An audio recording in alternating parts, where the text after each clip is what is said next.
Today's episode has been such a fantastic conversation. I am speaking with Asma Nafees. Asma, I need to use my fingers actually. Asma is a Deputy Director of a Commissioning Support Unit in the NHS. She is a Non-Executive Director on the board of an NHS Trust in Derbyshire. She's also the co-chair of the APNA NHS network. And if you listen to the episode, you'll hear all about APNA. She's also a trustee and she is a mum of 4. So this conversation, Asma really unpacks for us how she balances and maintains her boundaries, how she's using her power and influence across her portfolio career to drive change for good. She also was just telling us very humbly at the end of our conversation when we had stopped recording that she's just been recognised as one of the most influential Muslims across Europe. I believe it's by Equality X, which is absolutely fantastic. But in this conversation, we really dig into Asma's journey to how she's achieved this portfolio career, why she's a prominent member of the APNA NHS network, what the network is doing, both to support its members and also influence external policy across the NHS to drive change, more inclusion, to tackle discrimination and inequalities. She really talks about as well how you can move your journey and move the dial forward for yourself if you're interested in having a non-executive career. And for those of you who may not be aware of it, that you can have a busy day job and a senior NHS day job and still be a non-executive director as well. She talks about being ready and actually recognising those transferable skills you've got, but also the practical steps that she took to really help her to be board ready for when she stepped in. It is another fantastic conversation, and a big thank you to Asma, because what she shared here I know will help so many people who want to progress their leadership journey and lead inclusively and sharp as who they really are. Hi Asma, it's so good to have you here finally. I feel like we've been trying to land this for a while, so big welcome to you and welcome to Bravery in the Boardroom. Before we kick off, it'll be great for you to tell people who you are and a bit about what you do. Thank you for inviting me. Really pleased to be here, and I love listening to your Bravery in the Boardroom podcast. I feel so empowered hearing people's stories of similarities, but also the nuances of each person that you've interviewed. I'm Asma Nafees. I am a Deputy Customer Account Director at Arden and GEM CSU. Mm-hmm. I'm also a Non-Executive Director with Derbyshire Community Health Services, a trustee with a charity called Lisieux Trust, who support adults with learning disabilities, and also the co-chair of the APNA network, which is a national NHS staff network of over 500 leaders from across the whole country, clinical and non-clinical. And the other part of the hats that I wear, I'm a very proud mum of 4. Yes. Maybe that would come at the first, right? Yeah. So whilst we have a lot of listeners who work in healthcare or across the NHS, for those who don't, I'm going to rewind you back to your first role, your main role. Just tell us a little bit more. What's the CSU? So people who don't know. So CSU stands for Commissioning Support Unit. They were brought in 2013 to provide services and support at scale into the NHS. So things like HR functions, analytical functions that are more efficiently done at scale were brought in. We also do some of the traditional consultancy work that you might have KPMGs and your Deloitte's doing. CSUs use people within the NHS, providing services for the NHS from the NHS. Okay. So I know I'm going to ask you a lot more about your NED role as well, because we have listeners who maybe aren't aware that you can have a full-time senior NHS job and also be a non-executive director. So I do want to unpack that a little bit. But is it fair to describe what you have as a portfolio career? Would you describe it as that? Yeah. I'd say portfolio career. Some might say mad. With all the different things that juggle. Yeah. But all of those areas complement each other. And so tell me a little bit more about your journey to how you've got to those roles, because that's something that we always like to understand. And I know you haven't had the traditional sort of linear route up into the NHS. So tell me more about that. So my career journey has been quite unconventional. I was one of those sad people at the age of 14. I knew that I wanted to be a solicitor. I did the A-levels that supported the degree, did my legal practice course and qualified as a solicitor. I thought I had my career plan mapped out, and then the recession of 2008-9 hit and I was made redundant. And the NHS It was supposed to be a stopgap. I was sold a role that was contracting, which aligned with my legal background. It ended up being 90% analytics, and I learned very quickly and created a bit of a niche for myself. And then sort of developed, and I think 5 years into the NHS, I suddenly came to the conclusion that if I was staying, I needed to show my commitment to the NHS, or if I was making a decision to return to the law, I needed to do that. Time was passing. So I then went on to take a master's in leadership via the NHS Leadership Academy to show my commitment to the NHS and develop that systemic thinking.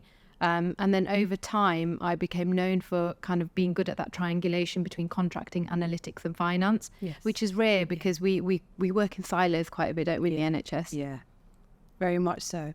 So in what you were saying there, listening to that, so an about turn almost is what brought you into the NHS, but then you took that opportunity to develop your skills and expertise to move forward.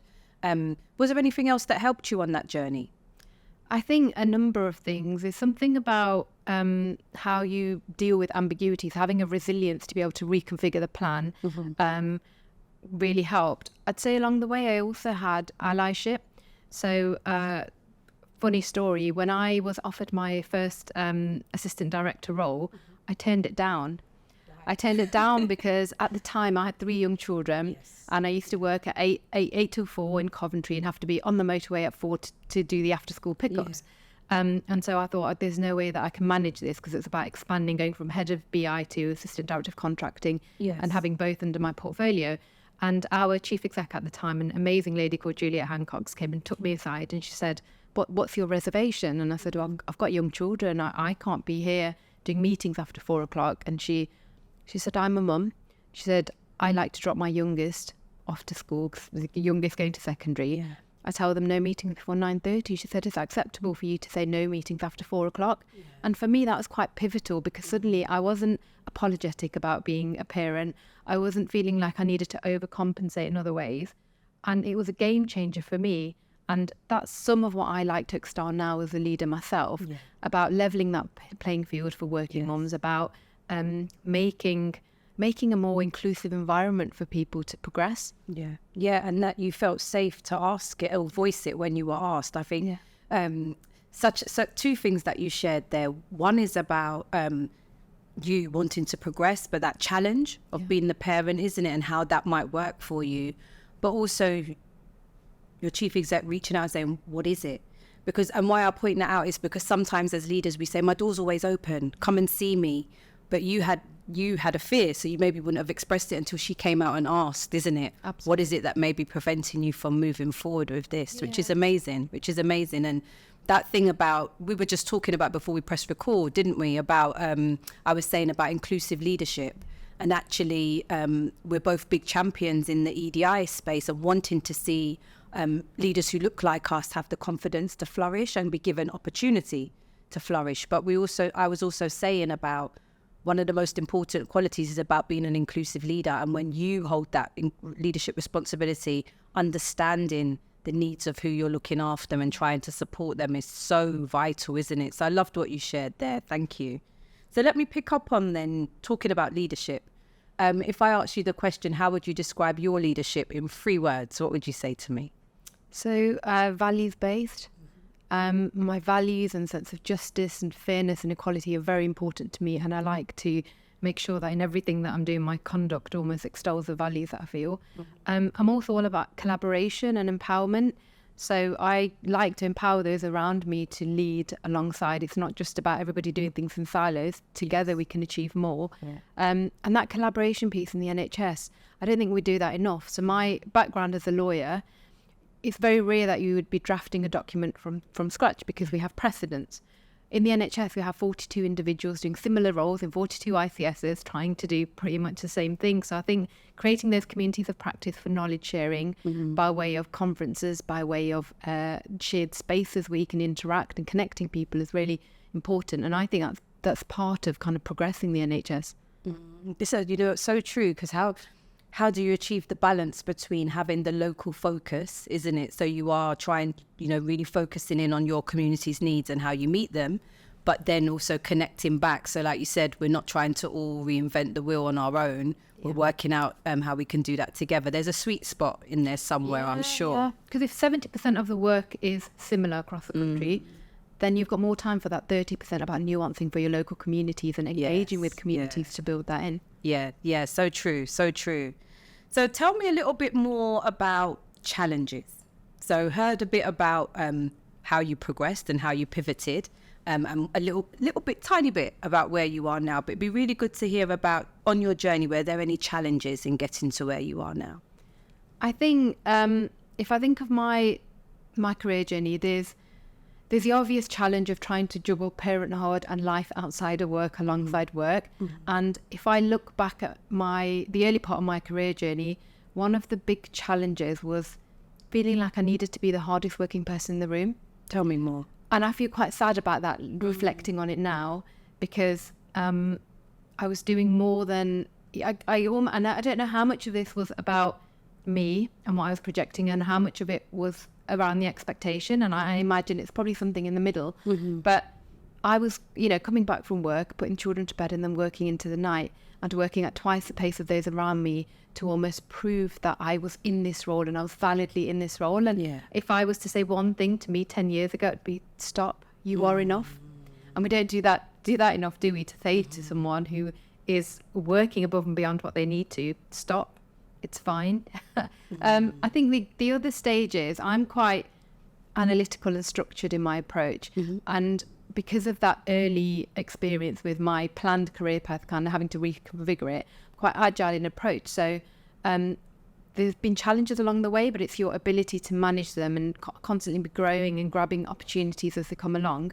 So one of the challenges that I faced when I was, I'm at sub C-suite level within the operational day job. And trying to get that first board role was around board experience, board exposure. So I became the trustee of a charity to gain some of that exposure. And then I learned that my preconceptions about what a trust NED looks like are not actually the reality. So if anybody had asked me 3-4 years ago, I would have said former chief exec, recently retired, middle class, white male. That would have been the prototype I had in mind of a NED. That's not the reality now. So what started off about looking at my career and what might help the progression led me into this NED space. And I can honestly say I've really, really enjoyed. There's times where that's kind of the shining light for me in my career, because I feel like I'm making an impact and making a difference in many ways. And it's really empowering to be in that space. And what guided you to become a trustee? Was it advice from someone who said that's something you should do, or was that your own decision? I was approached cold on LinkedIn by a recruiter. I hadn't considered it before. It wasn't because I thought it's something you do at the end of your career. And I was approached and had a conversation. And then once I was appointed as trustee, I realised how you can bring in the parallels of operational roles and help them in supporting the board.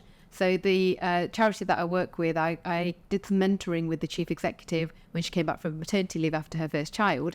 And we were having a conversation, and I said to her, like, sometimes I wonder whether I'm hitting the mark. It was a very open, vulnerable conversation in the way that I am at board. And she said, as operational leaders, we love it when you speak because you reflect our voice. And I think that's the bit that you miss, having an operational role within an organisation or an operational day job, and then holding a NED means that you have insights into some of the areas that others who just sit on the board or have very senior roles or are external won't have.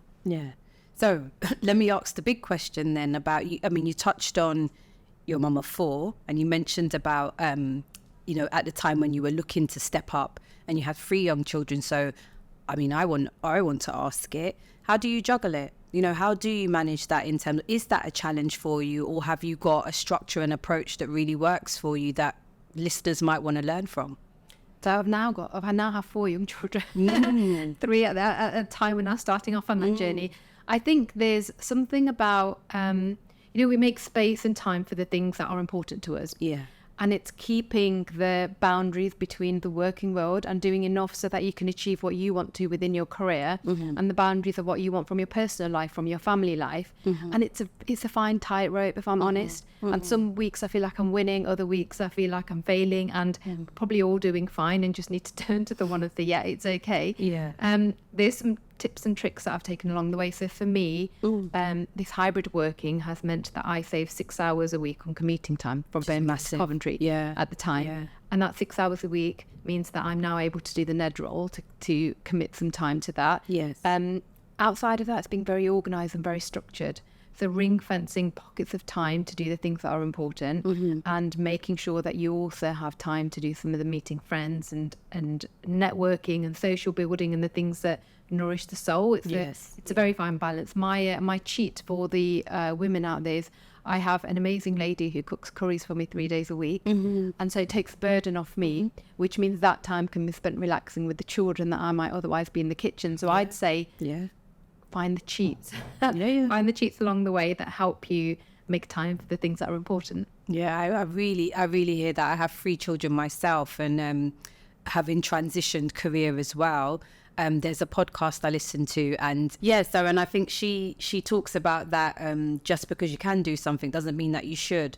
And I think it's a message to working parents, isn't it? Because whoever's picking up parenting or domestic responsibilities, about how you can make that balance work. So thank you for sharing that, because I think people will admire it, but then it's like, well, how? What are those tips and tricks that you use that help you? Yeah. So, sorry. My trust chair, when we have our one-to-one, she thinks that I've got this elasticity of time because she can't understand how I juggle the things that I do. But it's knowing what is okay at 90% and not having to kind of push yourself on every single point and needing perfection in all facets of your life. Really connects back to what you were saying earlier about the message you would give to your younger self 10 years ago, isn't it? About you are enough and you're doing enough. Really hear that loud and clear. Thank you for sharing that. So let's come on to, taking the trustee role, this is how it came up for you. You've gone into that. It sounds like it really gave you some insights into what I heard you share there is the value that you already have that you can add and bring into the boardroom, and dispelling, I think is the word I want to use. It dispelled some of the preconceptions you had about what you might need.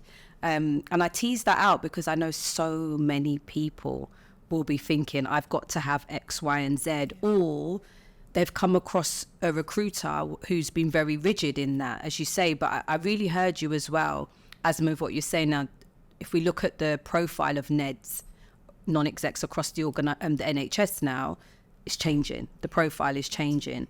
So tell me a little bit more about now you're in the boardroom. So in the boardroom as a NED at Derbyshire Community Trust. And also I want to touch on your role as co-chair of APNA. So both are very senior, high-profile roles. How are you using that power and influence to help tackle inequalities and discrimination? So I think when it comes to tackling inequalities and discrimination, there's almost 2 broad mechanisms. There's the banging the drum really loud, the disruptors, and then there's the influencers who will have some of those conversations and influence from within. And I think you need both cohorts. You need the people making the noise to open the door for the conversation, and then having the platform and the forums to be able to have some of the deeper discussions. And I think I fall into the latter category.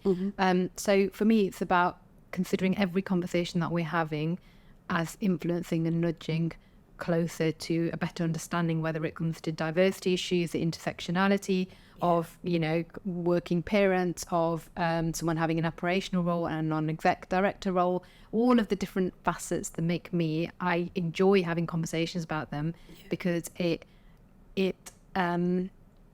takes us further forward in our knowledge. And I love conversations because I learn a lot more and it broadens my thinking.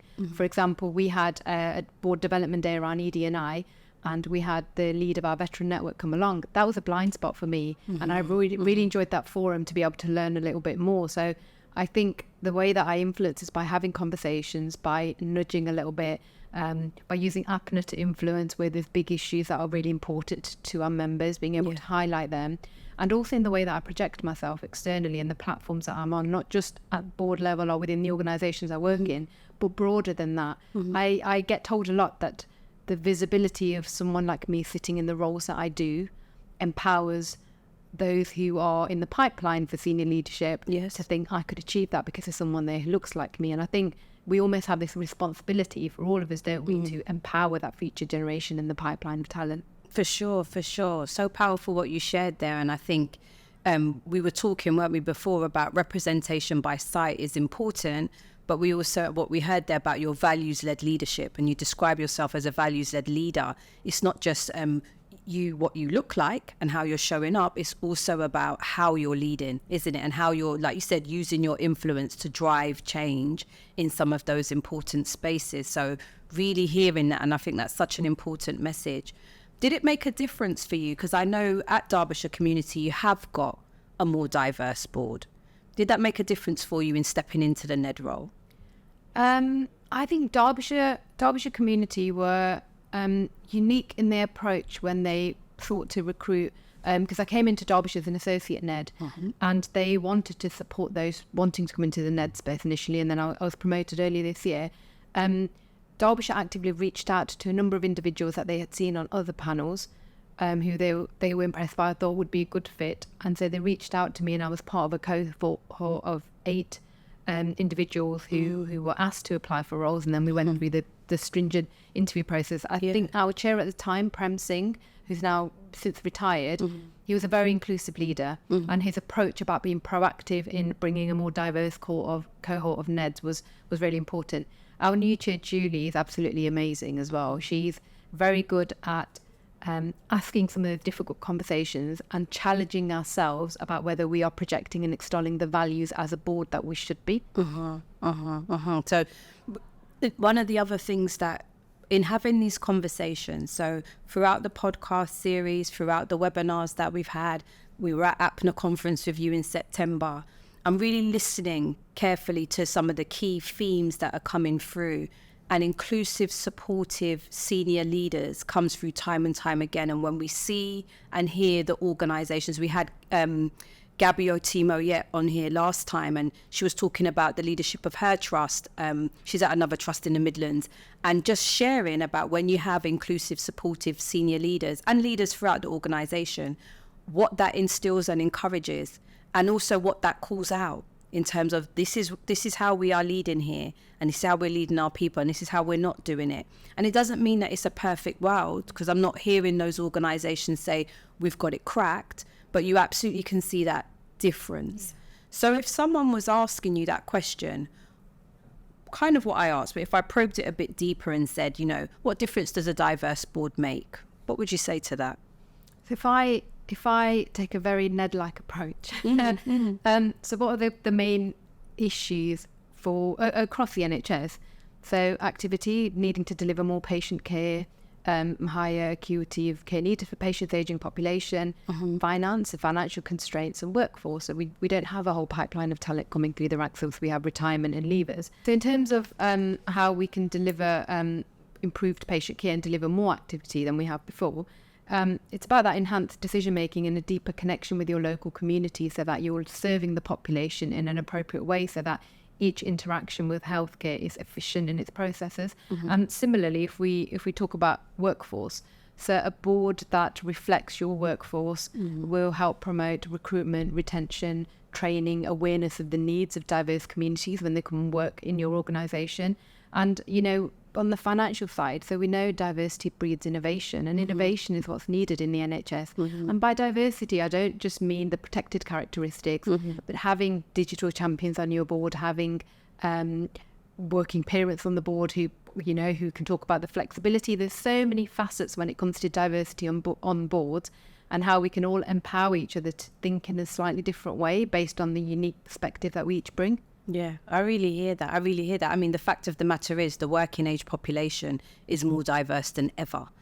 So as a board, if you are static, if you are not paying attention to that, you mentioned the other end about, one end is about the working age population as a whole. Then if you boil that down to the workforce challenges that organisations are facing, I think absolutely about you will not attract that talent.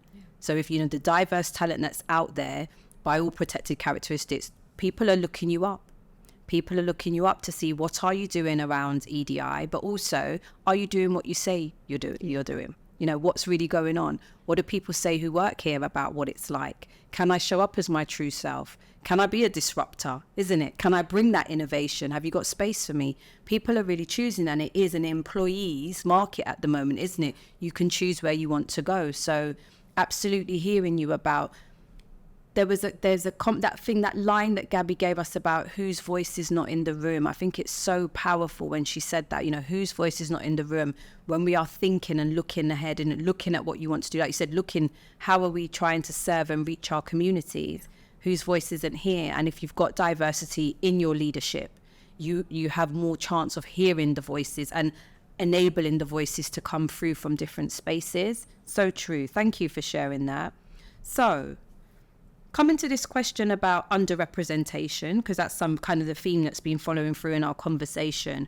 You mentioned that you were an associate NED before you became a NED, and had a long discussion about it yesterday on the webinar that we hosted.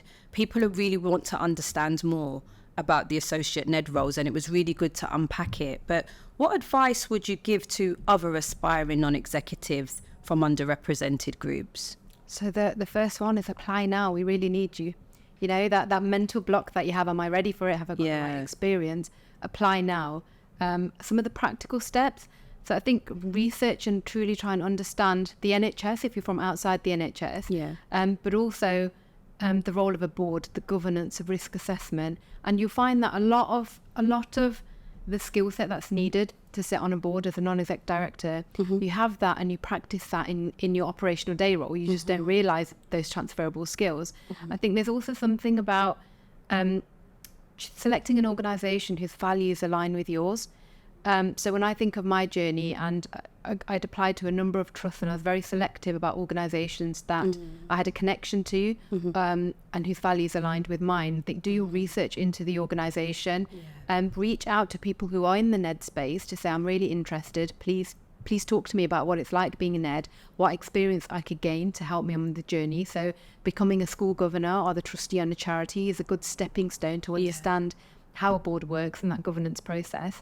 And I think also reach out to some of the staff networks that can support you on your journey. So I know that within the APNA NHS network, we've helped 42 executive and non-executives get into post by providing interview coaching, by providing a bit of support on CVs, supporting how to frame questions and responses to that. And I think being vocal about your aspirations will mean that people will reach out to you and want to talk to you and help you. I'd say the biggest learning for me on the journey, particularly in the last 3 years, has been be vocal about your aspirations. There'll be a lot of people who do want to help you. And it was tough for me as a South Asian person. Our culture is very much be humble, hide what you're doing, kind of quietly keep working, work as hard as you can, and the reward will come at the end. But I think talking about aspirations means that we are in the right forums, having the right conversations that will then empower us to apply for these roles. In relation to what you just mentioned about APNA, I want to touch on APNA a bit more, but can I pick up on that point? So you were saying there about APNA supported 42 people to progress into senior leadership roles from that real practical support.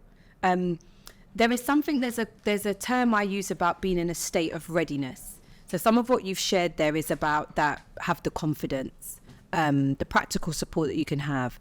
Is there anything else you'd say to our audience today about that inner confidence to feel ready?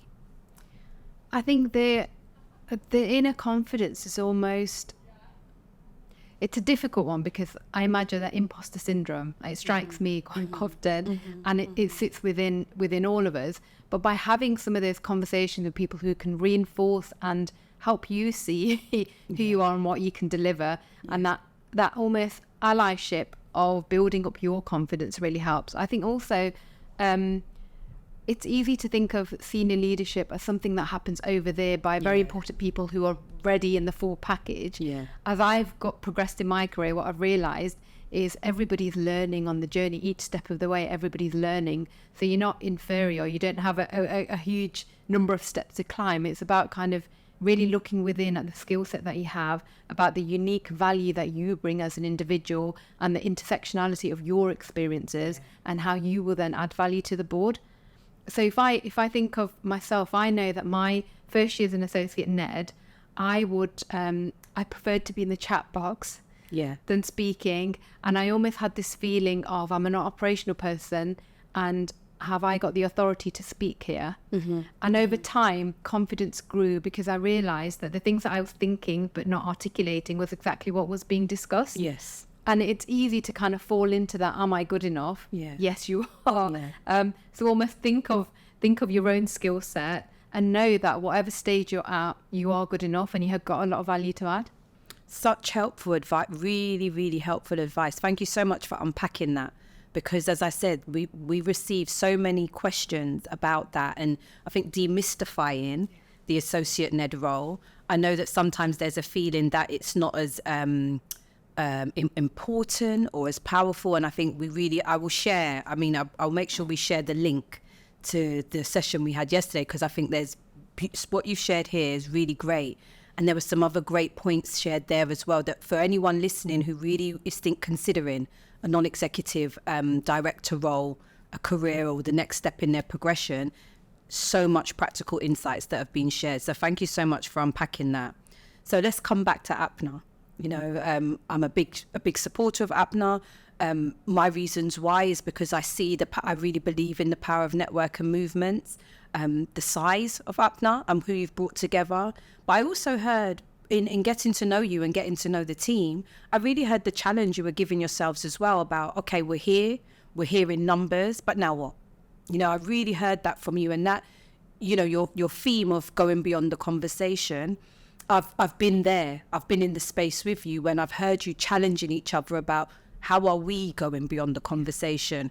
Where are we taking our members now? What are we asking ourselves as a membership to move forward on? I really heard that. So it would be great to hear more from you about, number one, where people can find out more, because as much as you've got large numbers, I know there's still people who don't know about APNA, but what would you want to kind of our listeners to know about the network?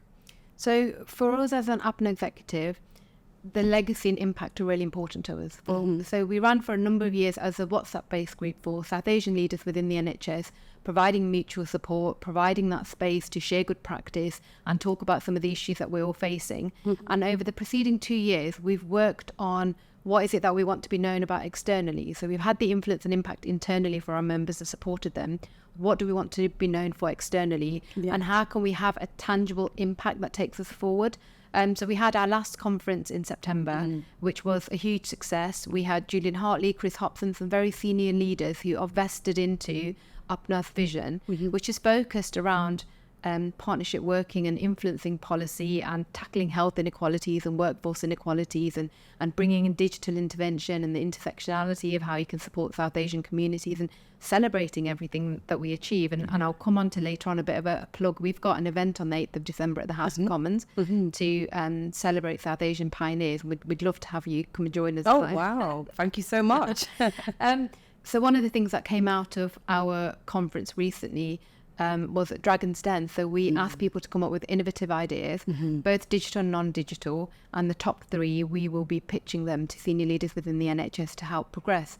Similarly, one of the Dragon's Den ideas that we have taken forward is around diabetes, and a programme of work to tackle diabetes. So we've got 500 people, clinical and non-clinical, across the whole country. If we all did the same thing for diabetes care to improve, think of the impact that could have. I think that's what we've been working on now, how that ripple effect of having lots of people doing that small incremental growth can have a big impact.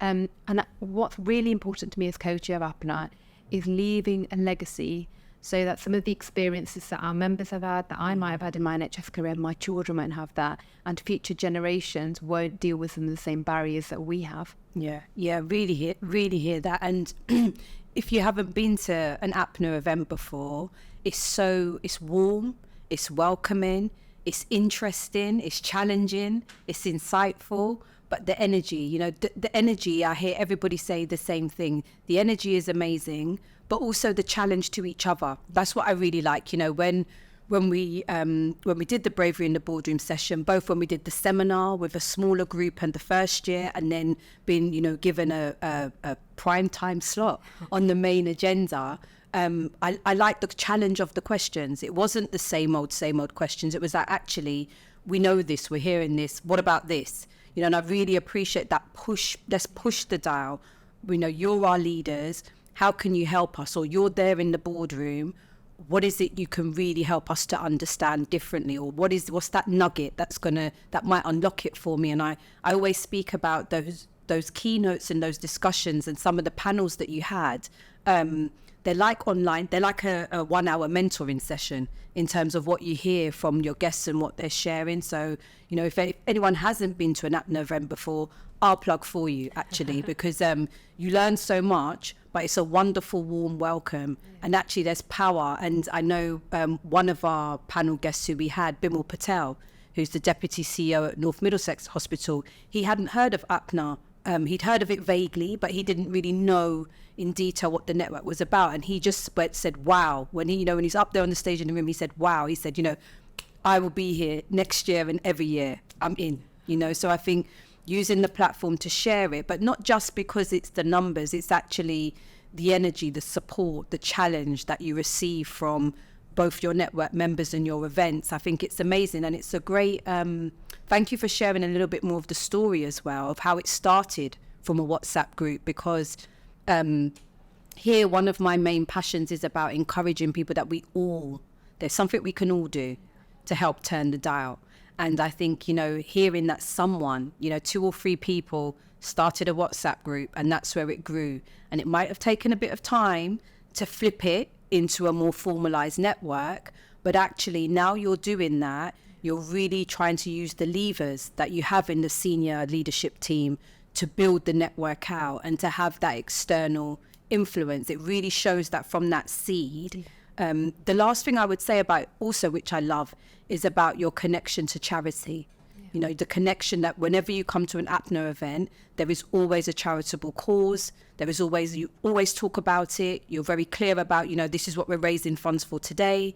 We ask you to commit to that. And I love that connection as well, that isn't forgotten. Yeah. We're all here to make a difference. So really powerful. We'll make sure in the show notes that we put the links where people can find out more as well. So before we finish up, back to you.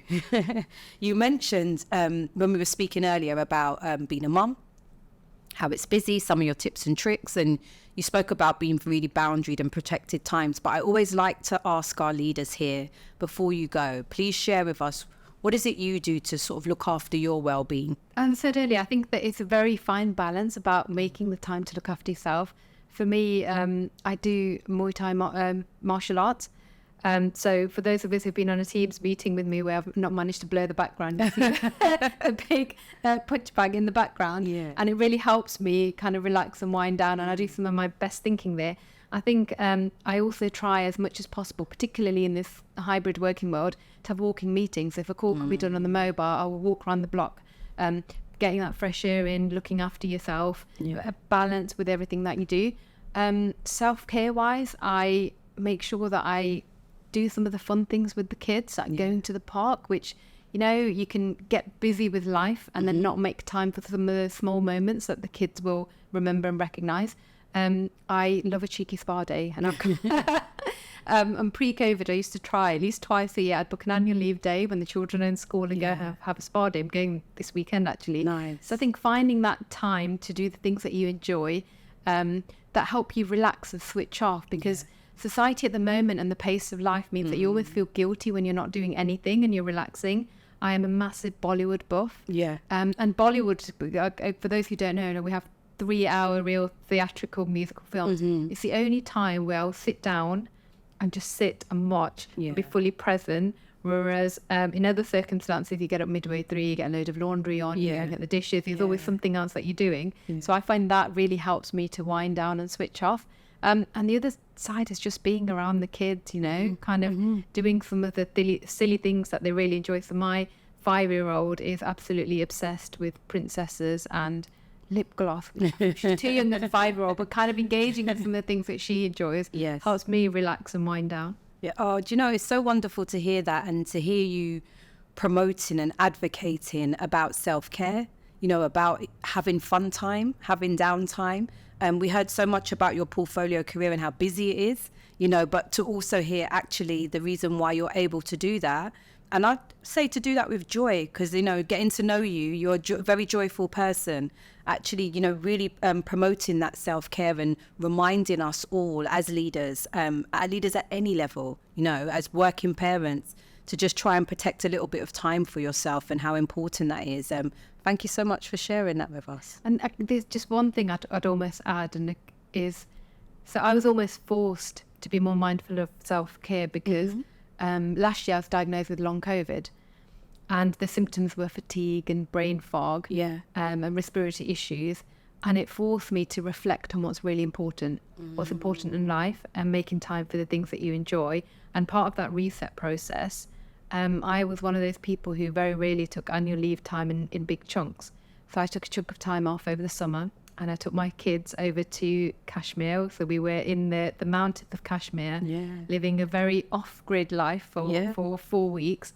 And it helped reset and kind of almost makes you detox and think of the really important things and what you're going to do differently when you come back. So now I will not allow myself to get back into that frame of mind where at 7 o'clock at night you're still thinking about work or you're quickly checking a work email.